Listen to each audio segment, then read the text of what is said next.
Welcome to the first anatomy class of Ignited Medicos. Now let's go into the topic. Competency number 46.1, that is testis. So let's move on. Now, anatomy of testis. Anatomy in the sense anything we read in anatomy, we subdivide into groups. We read on some subheadings. That is, first thing we read is general features, external features, coverings of the testis, structure of the testis, arterial supply, venous supply, lymphatics and nerve supply. So let's move on in the same order with our next. So first thing is general characteristics. The testis is the male gonad. It's homologous to ovary in female. The left testis is placed slightly lower than the right. The testis is about 3.5 cm long, 2.5 cm broad and 1.8 cm side to side and weighs around 10 to 15 grams. Now the weight is depending upon the personality. The weight differs from body to body. Now let's go through the external features of the testis. So first thing, let's make it easy and simple. So we are dividing the testis into three things: the poles, the borders and the surfaces. Now the poles are upper and lower surface, the borders are the anterior and the posterior border, and the surfaces are the lateral and medial surfaces. Now those as we are making it simple, let's recall some points on upper and lower, all these external features. The upper and lower poles and the anterior border and medial surface and lateral surface are smooth and convex. So this is a very main point. The smooth and convex, there are only two kinds of surfaces here we see: smooth and convex and straight. Now the posterior border is straight. Just remember, the posterior border is straight, and smooth and convex is we are having the upper and lower poles, anterior border, medial and lateral surfaces. The medial and lateral surfaces, anterior border and upper and lower poles are smooth and convex. Posterior border is straight. Processus vaginalis, which we have seen here, this processus vaginalis, the remnants of the processus vaginalis. So I hope you understood. See, this processus process vaginalis is something which you will again learn it in embryology. Now the remnant of this forms the tunica vagina. The mediastinum testis. The mediastinum testis is sending the invasions, the septum, the incomplete septum. These are 200 to 300 per testis. And now inside these septa are called the seminiferous tubules. These seminiferous tubules join to form the retate testis. Okay, now the following parts we will look in the following slides. Now see, the seminiferous tubule which we spoke about in the septa, inside the septa are the seminiferous tubules. Now these form the retate testis. These are forming the retate testis. Next, these retate testis form the efferent ductules. See, it's marked the seminiferous tubules, and these are the three outer coverings which you have seen, the testicular coverings. And this is epididymis. This part is epididymis. This part is epididymis. Now the retate testis. So we are here. This is the seminiferous tubule which is forming the retate testis, and then as efferent ductules. See, this is the efferent ductules. Efferent ductules. The efferent ductules join to the epididymis. This is the epididymis. They are joining to the epididymis. And now epididymis comes out as ductus deferens. This is the ductus deferens which you are saying. You can see here.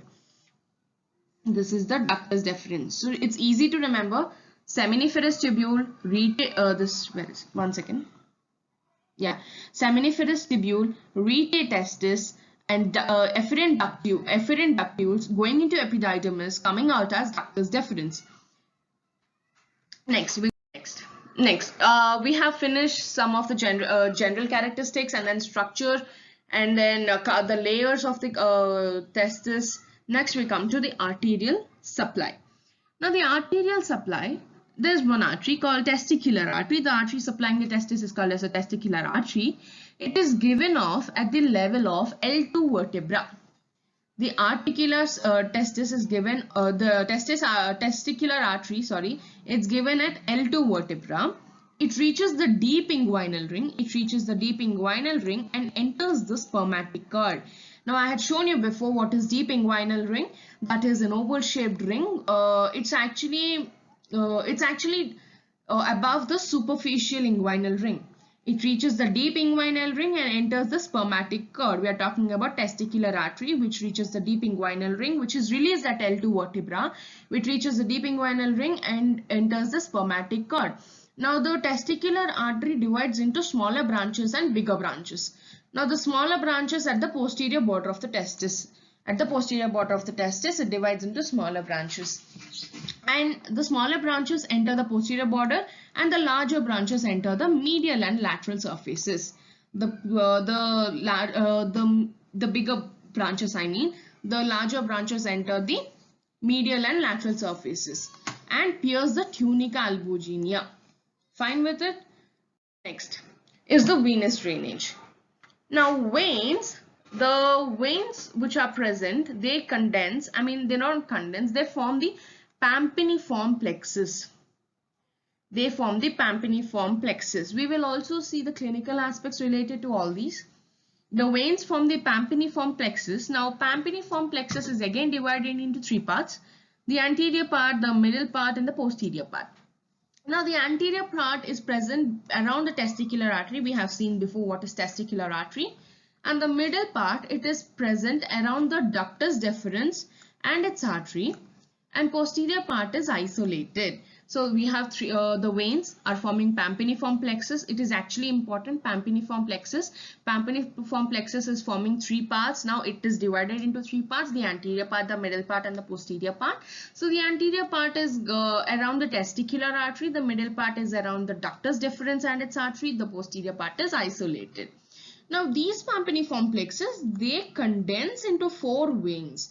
They get condensed into four veins, which at what place? They get condensed into four veins at the superficial inguinal ring, the triangular ring which we have seen. At the superficial inguinal ring, they become four veins.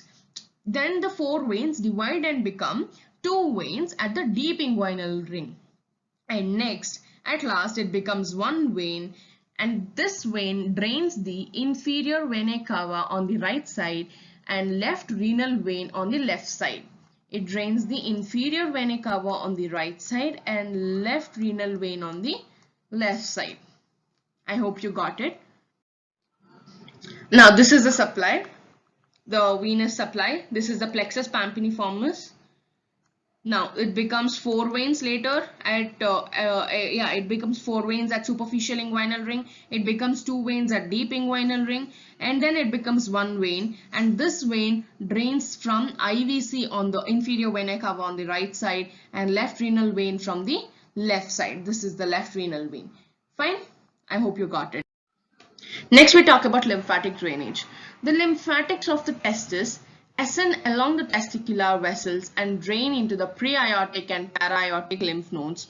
The lymphatics of the testis ascend along the testicular vessels and drain to the pre-aortic and para-aortic lymph nodes. The lymph nodes, there's nothing much in lymph nodes over this topic. Next is nerve supply. The nerve supply is actually sympathetic nerves. This is given in T10. Now don't get confused by the thing which I have told you in artery. The testicular artery is given off at L2 vertebra, and this is given, the nerve supply is given from the T10 segment of the spinal cord. Fine? Nerves comes from spinal cord. They pass through the aortic and renal plexus. These nerves pass through the aortic renal plexus. Now let's look at the clinical anatomy. First thing is the monarchism. So monarchism, what is monarchism? By the name mono, it means one. So the unilateral absence of testis. There is one testis which is absent. There's only presence of one testis. What is anarchism? It's a bilateral absence of the testis, meaning both the testes are absent. Next, what is cryptorchidism? Condition where the testis is unable to descend down. Okay, the testis is unable to descend down. You see the next case, ectopic testis. Ectopic testis, the testis may occupy a different position in the body instead of where it should be present. In the sense, it should actually be present. Its cryptorchidism is a case of ectopic testis. What is cryptorchidism? It's not able to descend down. So it's somewhere in the abdomen or some other place. Now what is ectopic testis? Testis may occupy a different position in the body instead of where it should be present. So do you understand if that cryptorchidism is a case of ectopic testis? Next, variocele. So variocele is something which is concerned with the pampiniform plexus. It is a dilation of the pampiniform plexus. Vasodilation. It's a dilation of the pampiniform plexus. Usually it is left-sided because the possible reason is that the testicular vein, the left testicular vein is larger than the right. Now I have missed larger here. The left testicular vein is larger than the right. This is the possible condition. This is the possible reason that we see the it's usually left-sided and rarely the right-sided. Now this is how it comes to an end. We are done with testis of anatomy. And now please do like, share and subscribe. Don't forget to press the bell icon. Work harder and make it happen. Thank you so much for your patience.